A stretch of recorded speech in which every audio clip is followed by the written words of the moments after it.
ವೀಕ್ಷಕರೇ, ಇವತ್ತಿನ ಟಾಪಿಕ್ ಏನು ಅಂತಂದರೆ, ಮನುಷ್ಯನಿಗೆ ಎಲ್ಲ ಆಸ್ತಿಗಿಂತ ಮಾನಸಿಕ ಆಸ್ತಿ ತುಂಬ ಮುಖ್ಯ ಅಂತ ಕೇಳಿದ್ದೀವಿ ನೀವೆಲ್ಲ. ಯಾಕೆ ಮಾನಸಿಕವಾಗಿ ನಾವು ಸರಿಯಾಗಿ ಇರಬೇಕು, ಮಾನಸಿಕತೆಯಿಂದ ನಮ್ಮ ಜೀವನದಲ್ಲಿ ಯಾವ ರೀತಿ ಹಾನಿ ಉಂಟಾಗ್ತದೆ, ಯಾವ್ಯಾವ ರೀತಿಯಲ್ಲಿ ನಮ್ಮ ಜೀವನವನ್ನು ನಾವು ನಾಶ ಮಾಡ್ಕೊಳ್ತೀವಿ ಅನ್ನೋದು ಮುಖ್ಯ. ಇವತ್ತು ಸಿಟ್ಟು ಯಾಕೆ ಬೇಕು ಮನುಷ್ಯನಿಗೆ, ಸಿಟ್ಟು ಬಂತು ಅಂದರೆ ಏನಾಗತ್ತೆ, ಅದರಿಂದ ಯಾವ್ಯಾವ ಪರಿಣಾಮಗಳನ್ನು ನಾವು ಎದುರಿಸಬೇಕಾಗತ್ತೆ ಅನ್ನೋದ್ರ ಬಗ್ಗೆ ಒಂದು ಸಿಂಪಲ್ಲಾಗಿ ನನಗೆ ಅಂದರೆ ನನ್ನ ಒಂದು ವಿಷಯದಲ್ಲಿ ತಮ್ಮ ಹತ್ರ ನಾವು ಹಂಚಿಕೊಳ್ಳಿಕ್ಕೆ ಬಯಸ್ತೀನಿ. ಸಿಟ್ಟು ಬಂತು ಅಂದರೆ ಕೋಪ, ಅಸಮಾಧಾನ ಅಥವಾ ಕ್ರೋಧ ಉಂಟಾಯಿತು ಅಂತ ಅರ್ಥ. ಇದು ಮನಸ್ತಾಪ, ಅಸಮಾಧಾನ ಅಥವಾ ದ್ವೇಷದಂತಹ ವಿವಿಧ ಭಾವನೆಗಳನ್ನು ಸೂಚಿಸುತ್ತೆ. ಈ ಕೋಪಕ್ಕೆ ಕೌಟುಂಬಿಕವಾಗಿ ಹಣಕಾಸಿನ ಅಥವಾ ವೈಯಕ್ತಿಕ ಸಮಸ್ಯೆಗಳು ಮುಂತಾದ ವಿವಿಧ ಕಾರಣಗಳು ಇರ್ಬೋದು. ಕಾರಣಗಳು ಕೌಟುಂಬಿಕ ಸಮಸ್ಯೆ, ಹಣಕಾಸಿನ ಸಮಸ್ಯೆಗಳು, ವೈಯಕ್ತಿಕ ಜೀವನದ ಸಮಸ್ಯೆಗಳು ಅಥವಾ ಇತರೆ ಯಾವುದೇ ಕಾರಣಕ್ಕೆ ನಾವು ಕೋಪ ಮಾಡ್ಕೋಬೋದು ಅಂತ ಒಂದು ವಿಷಯ. ಹಾಗೆಯೇ ಕೌಟುಂಬಿಕ ಸಮಸ್ಯೆ ಅಥವಾ ಇತರೆ ಯಾವುದೇ ಕಾರಣಕ್ಕೆ ನಾವು ಕೋಪ ಮಾಡಿಕೊಂಡಾಗ ಅದರ ಪರಿಣಾಮ ಯಾವ ರೀತಿ, ಅತಿಯಾದ ಕೋಪ ಯಾಕೆ ಬರುತ್ತೆ, ನಿದ್ರಾ ಸಮಸ್ಯೆಗಳು, ಆತಂಕ, ಖಿನ್ನತೆ, ಅಧಿಕ ರಕ್ತದೊತ್ತಡ ಮತ್ತು ಹೃದಯ ಸಂಬಂಧಿತ ಸಮಸ್ಯೆಗಳ ಅಪಾಯವನ್ನು ಸೂಚಿಸುತ್ತೆ. ಆಯಿತಾ? ಹಾಗೆಯೇ ಈ ಒಂದು ಗಾದೆ ಇದೆ, ಬಡವನ ಸಿಟ್ಟು ದವಡೆಗೆ ಮೂಲ ಎನ್ನುವ ಗಾದೆ. ಬಡವ ಸಿಟ್ಟಾದರೆ ಅದರ ಪರಿಣಾಮವನ್ನು ಆತನೇ ಎದುರಿಸಬೇಕಾಗ್ತದೆ. ಹಾಗಾಗಿ ಈ ಬಾಯಿ ಮುಚ್ಕೊಂಡಿರೋದು ಒಳ್ಳೆಯದು ಅನ್ನೋದು ಒಂದು ನಾಣ್ಣುಡಿ ಚಾಲ್ತಿಯಲ್ಲಿರ್ತಕ್ಕಂಥದ್ದು. ಹಾಗೆಯೇ ಅಸಹಾಯಕತೆ ಕಟ್ಟೆ ಹೊಡೆದಾಗ, ದಬ್ಬಾಳಿಕೆ ಅತಿಯಾದಾಗ ಈ ನುಡಿಗಟ್ಟು ವಿರಳವಾಗಿ ಎಲ್ಲರ ಬಾಯಲ್ಲೂ ಬರುತ್ತೆ. ಹಾಗೆಯೇ ಆಳುವ ಶಕ್ತಿಗಳು ಮೊದಲು ಜನರಲ್ಲಿ ಆತಂಕವನ್ನು ಹುಟ್ಟಿಸ್ತಾರೆ. ಹಾಗೆಯೇ ಈ ಒಂದು ಸಿಟ್ಟು ಅನ್ನುವ ವಿಷಯ ಏನಿದೆ, ಸಿಟ್ಟು ತನ್ನ ವೈರಿ ಶಾಂತಿ ಪರರ ವೈರಿ ಎಂಬ ಗಾದೆಯು, ಕೋಪವು ವ್ಯಕ್ತಿಗೆ ಸ್ವತಃ ಹಾನಿಕಾರವಾಗಿದ್ದರೆ ಶಾಂತಿಯು ಇತರರನ್ನು ರಕ್ಷಿಸುತ್ತದೆ ಮತ್ತು ಅವರ ಹಿತಾಸಕ್ತಿಗಳನ್ನು ಕಾಪಾಡುತ್ತದೆ ಎಂದು ಹೇಳಲಾಗ್ತದೆ. ಆಯಿತಾ? ಈ ಒಂದು ಸಿಟ್ಟು ಯಾವ ರೀತಿ ಇರುತ್ತೆ ಅಂದರೆ, ಮನುಷ್ಯನ ಒಳಗೆ ನಮ್ಮ ಶಾಂತಿ, ಸಮಾಧಾನ ಹಾಗೆ ಆರೋಗ್ಯ ಕೆಡಿಸುತ್ತೆ. ಬಸವಣ್ಣನವರ ವಚನದಂತೆ ಮನೆಯೊಳಗಣ ಕಿಚ್ಚು ಮನೆಯ ಸುಡುವುದಲ್ಲದೆ ನೆರೆಮನೆಯ ಸುಡದು ಎಂಬ ಅರ್ಥವನ್ನು ಕೊಡುತ್ತದೆ. ಹಾಗೆಯೇ ನಾವು ಶಾಂತಿಪರರ ವೈರಿ, ಶಾಂತಿಯುತ ಮತ್ತು ಸಮಚಿತ್ತದ ಮನೋಭಾವವು ಒಬ್ಬ ವ್ಯಕ್ತಿಯನ್ನು ತಪ್ಪು ನಿರ್ಧಾರಗಳನ್ನು ರಕ್ಷಿಸುತ್ತದೆ.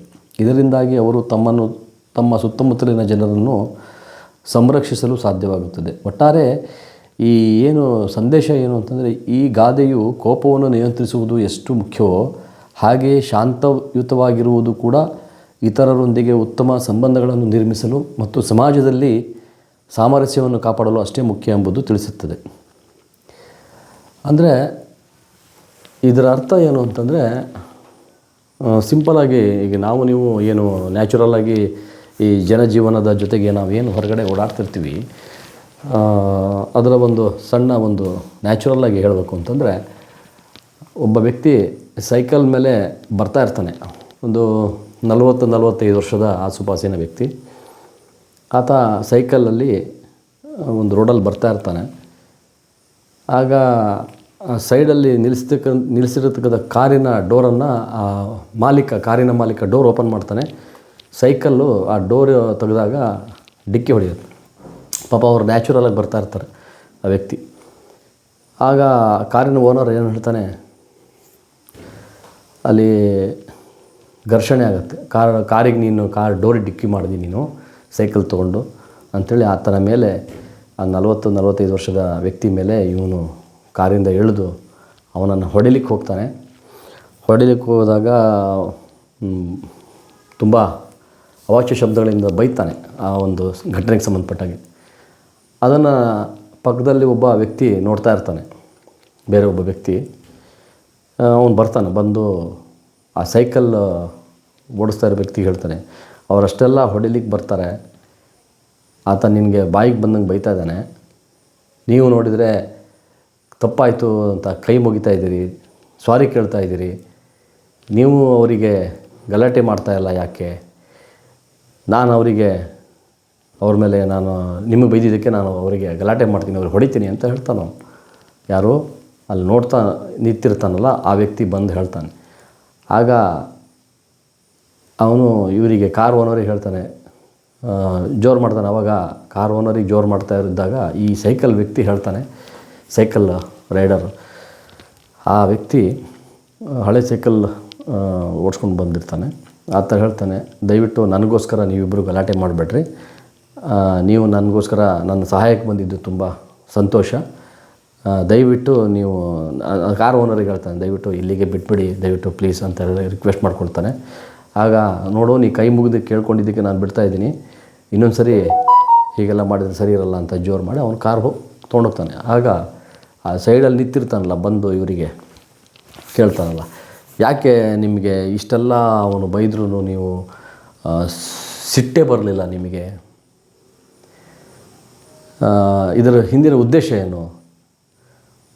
ನನಗೆ ಅವನು ಮಾತಾಡಿದ್ದನ್ನು ನನಗೆ ತಡ್ಕೊಳಕ್ಕಾಗಿಲ್ಲ, ನೀ ಯಾಕೆ ಈ ಥರ ಸೈಲೆಂಟ್ ಆಗಿದೆಯಾ ಅಂತ ಕೇಳ್ತಾಗ ಅವನು ಹೇಳ್ತಾನೆ, ನೋಡು, ನೀನಿನ್ನೂ ಯುವಕ, ವಯೋಸಹಜವಾಗಿ ನಿನಗೆ ಸಿಟ್ಟು ಬರುತ್ತೆ. ನನಗೊಂದು 45 ವರ್ಷ, ನಾನೊಂದು 20 ವರ್ಷ ಇದ್ದಾಗ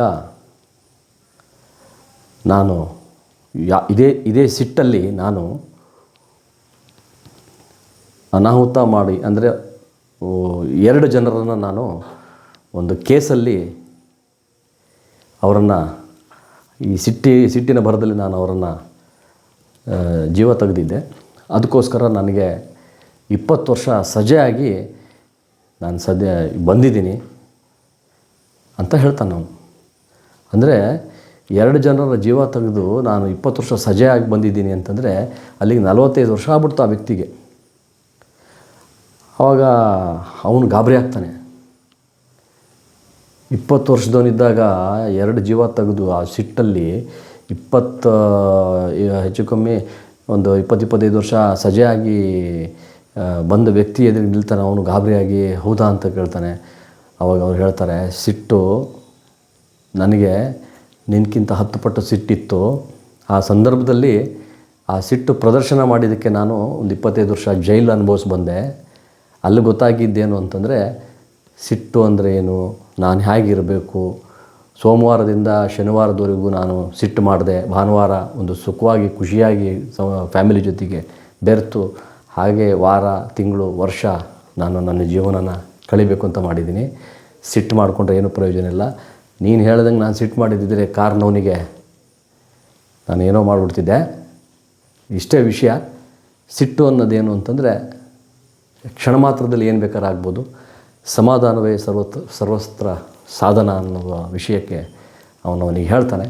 ಆವಾಗ ಅವನು ಅರ್ಥ ಮಾಡ್ಕೊಳ್ತಾನೆ, ಹೌದಲ್ಲ, ಸಿಟ್ಟು ಅಂದರೆ ಸಿಟ್ಟಿಂದ ಏನೆಲ್ಲ ಆಗುತ್ತೆ ಅನ್ನೋದು ಅವನು ಅರಿತುಕೊಂಡಾಗ ಬಾಳು ಸುಖಮಯವಾಗಿರುತ್ತೆ ಸಿಟ್ಟು ಮಾಡದೇ ಇದ್ದರೆ ಅನ್ನೋದು ವಿಷಯಕ್ಕೆ ಸಂಬಂಧಪಟ್ಟಾಗೆ ವೀಕ್ಷಕರಲ್ಲಿ ತಾವು ಕೂಡ ಯಾವುದೇ ಒಂದು ವಿಷಯಕ್ಕೆ ಸಂಬಂಧಪಟ್ಟಂಗೆ ಯೋಚನೆ ಮಾಡಿ ಅನ್ನುವ ಒಂದು ಒಳ್ಳೆಯ ವಿಷಯಕ್ಕೆ ಸಂಬಂಧಪಟ್ಟಂಗೆ ಇವತ್ತು ಕನ್ನಡ ರಾಜ್ಯೋತ್ಸವ ಎಲ್ಲ ಆಚರಿಸ್ತಾ ಇದ್ದೀರಿ. ನಿಮಗೆಲ್ಲರಿಗೂ ಕೂಡ ಕನ್ನಡ ರಾಜ್ಯೋತ್ಸವದ ಶುಭಾಶಯಗಳನ್ನು ಕೋರ್ತಾ ಇದ್ದೀನಿ. ಶಶಿಕಾಂತ್ MS. ನಮಸ್ತೆ.